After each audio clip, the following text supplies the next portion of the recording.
Welcome to the Wealthologist Weekly, where every week we try and dive into maybe some complex wealth management or financial planning topic, but try and make it kind of understandable.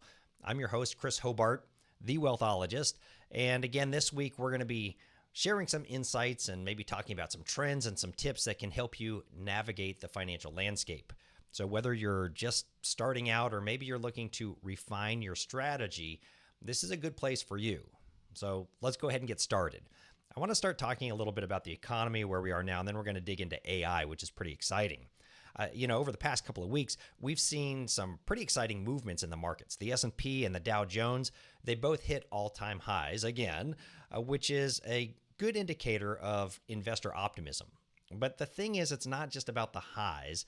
It's actually a little bit more about understanding the forces that are driving these movements. And probably the big thing to look at here is we've had a little bit of cooling in consumer price growth, which has given the markets a boost, which suggests that inflation might be taking a breather, but then we'll get other information and the markets say, my goodness, rates might be going up later this year, and the market has a pullback. So a lot of stuff going on with that. Now, meanwhile, if we take a look at the commodities sector, in particular, we're going to talk about gold.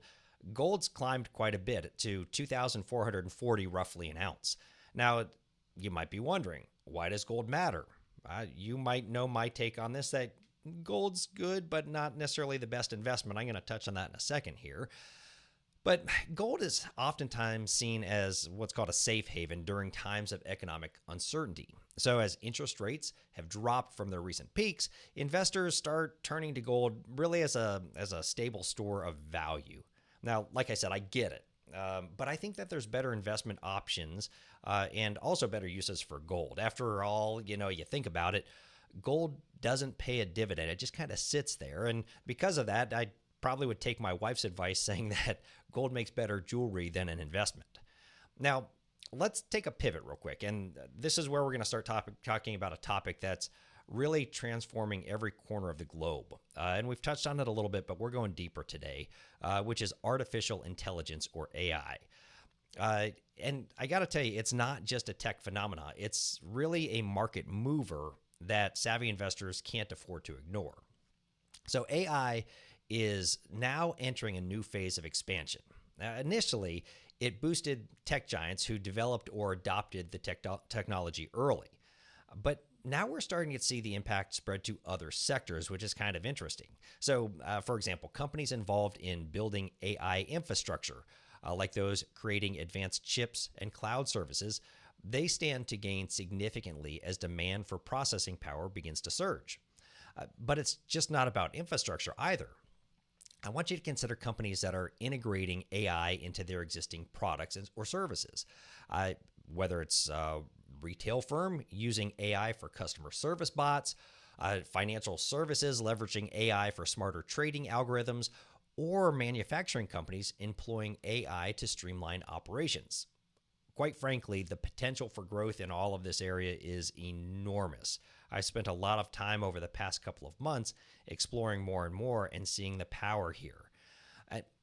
The other thing is, there's then the emerging trend of AI in traditionally what we call non-tech industries. For example, agriculture, where AI is being used to optimize everything from planting schedules to water usage.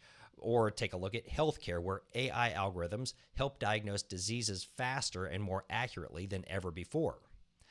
The thing is, as investors, our job is to identify these opportunities.